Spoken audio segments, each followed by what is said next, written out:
Bonjour, bonsoir, bonne nuit, c'est Artiste Brook, on se retrouve pour une toute nouvelle vidéo. Voilà, une vidéo Pokémon, une vidéo chill, une vidéo review de film. Aujourd'hui, on s'attaque au 4e film, donc Celebi, la voix de la forêt. Tu auras déjà deviné de quel Pokémon légendaire on va parler, mais avant ça, bien sûr, n'hésite pas à t'abonner pour rejoindre la Vongola Family, à partager la vidéo, et si tu as déjà vu le film, me le dire dans les commentaires, oui, j'ai vu le film, sinon, dis-moi si tu as envie de le voir. De quoi on va parler, comme d'habitude lors des reviews, on parle du synopsis et de mon avis globalement, donc vidéo très rapide, vidéo très chill, vidéo basico-basique.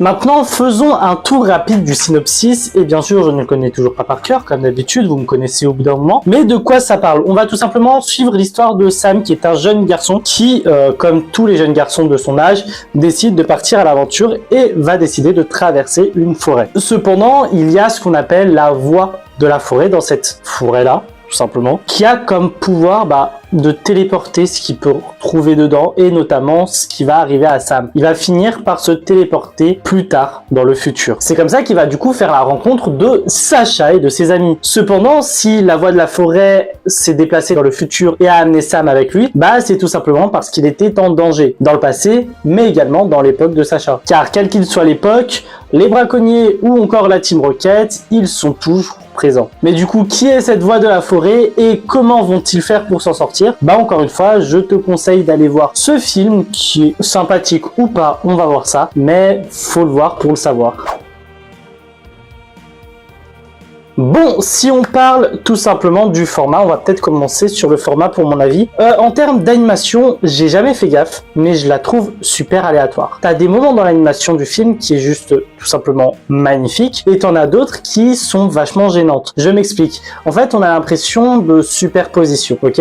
On a très clairement cette impression-là où t'as les personnages qui sont là en 2D, machin et tout, qui ont fait, sur laquelle il y a eu un effort de fait, machin et tout, qui sont superposés sur un décor en 3D. Et ça, quand t'es petit, t'y fais pas attention, mais du haut de mes 20 ans, enfin de mes 21 ans maintenant, t'as du mal avec ça. Surtout que du coup maintenant, j'ai du backage, j'ai du coffre en termes d'animé, donc je le vois, tu vois. C'est pas quelque chose qui m'échappe. D'ailleurs, alors est-ce que c'est ma version du film qui est comme ça ou est-ce que le film est comme ça? Mais j'ai eu l'impression qu'il y a eu un changement en termes de comédien de doublage. Alors, est-ce que c'est une fan dub? Donc, est-ce que c'est des fans qui ont doublé ce film-là et du coup, j'ai pas vu une version officielle? Ou est-ce que les comédiens de doublage ont réellement changé? Ça, c'est la question que je me pose. Mais c'est très perturbant parce que même Pikachu n'a plus la même voix, alors que Pikachu, généralement, on garde sa voix Jap. C'est l'un des seuls qui ne change absolument pas de voix d'un pays à un autre. Donc je sais pas, c'est la question que je me suis posée aussi parce que ça m'a un peu perturbé, je vais pas vous mentir. Bon, et pour terminer, la BO est sympathique, généralement, elle ne me marque pas non plus, mais elle est sympa, elle s'écoute bien, c'est vachement cool quand même. Maintenant, si on passe dans le fond du film, il y a quelque chose, et je vais encore en reparler, je le sens, c'est notamment l'introduction. On est sur le 4e film Pokémon. Ok, donc ça veut dire que les gens qui voient ce film-là ont vu les 3 premiers pour la grosse majorité. Bon, il y en a quelques-uns qui découvrent le film et l'univers Pokémon via ce film. Et encore, j'en doute, si généralement tu regardes le film, c'est parce que tu adores les jeux vidéo, ou le dessin animé, ou les cartes Pokémon, enfin bref. Mais pourtant, on va te réserver une dizaine, voire une quinzaine de minutes sur l'introduction du monde Pokémon, sur qu'est-ce qu'un Pokémon, sur les dresseurs Pokémon et sur le Sacha et ses amis. Franchement, est-ce que c'est nécessaire? Je pense pas. Vraiment, tu t'enlèves ça, ça ne change rien au film. Au contraire, tu gagnes du temps. Donc ça, je trouve vachement dommage en fait d'appuyer là-dessus alors que il y en a pas besoin. Sinon, au niveau des mythes, parce que du coup, il y a des mythes, et notamment celui de Celebi. Franchement, rien à dire. Super bien respecté sur l'impact qu'il a sur la forêt, sur sa représentation avec le temps, dans le sens où il peut voyager d'une époque à une autre. Franchement, rien à dire, c'est carré, ils ont fait un truc propre. Et en plus de ça, ils ont amené un petit invité surprise, c'est Suicune, et ça c'est pareil. Suicune qui se balade en continu dans le monde, mais surtout qui a la capacité de purifier l'eau. Alors pourquoi, dans quel contexte, etc. il va purifier l'eau, je ne vous le dis pas, vous le verrez. Mais Celebi, Suicune, rien à dire, ça a été carré.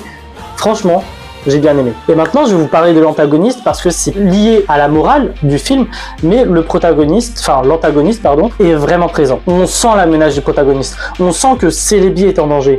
On sent que Sam est en danger. Vraiment, il a ce truc bien pesant, bien cette menace, bien en fait, il est capable de certaines choses, mais force du scénario, il tombe sur le protagoniste. Mais le scénario a voulu qu'il tombe sur le protagoniste, donc il va forcément perdre. Mais au-delà de ça, justement, Celebi va représenter la faune et la flore. Et ça va avec la morale, parce que en braconnant, en enlevant certaines espèces de leur milieu naturel, ça a un impact direct sur la faune et la flore, sur les plantes, sur les animaux, etc.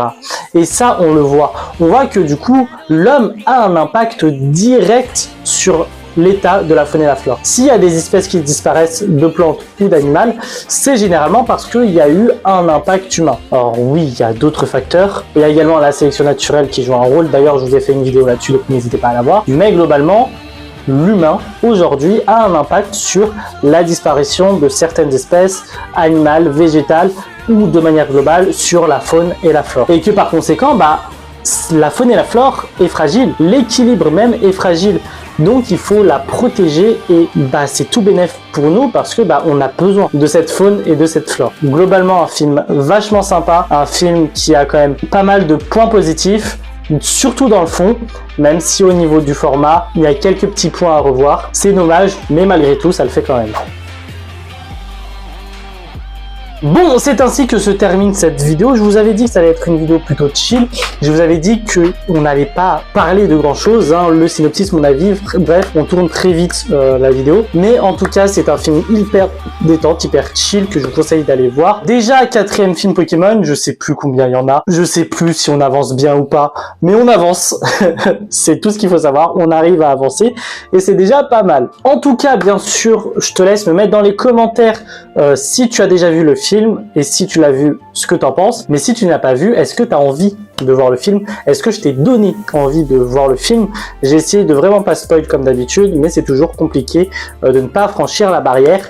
Enfin bref. En tout cas, je te laisse t'abonner pour rejoindre la Vongola Family et à activer les cloches de notification pour être au courant dès qu'une nouvelle vidéo sort. N'hésite pas encore une fois à checker tous mes réseaux sociaux qui sont dans la description. Et en plus, ça envoie de la force. Nous, on se retrouve dès la semaine prochaine pour une toute nouvelle vidéo manga. Bref, à plus les brokistes.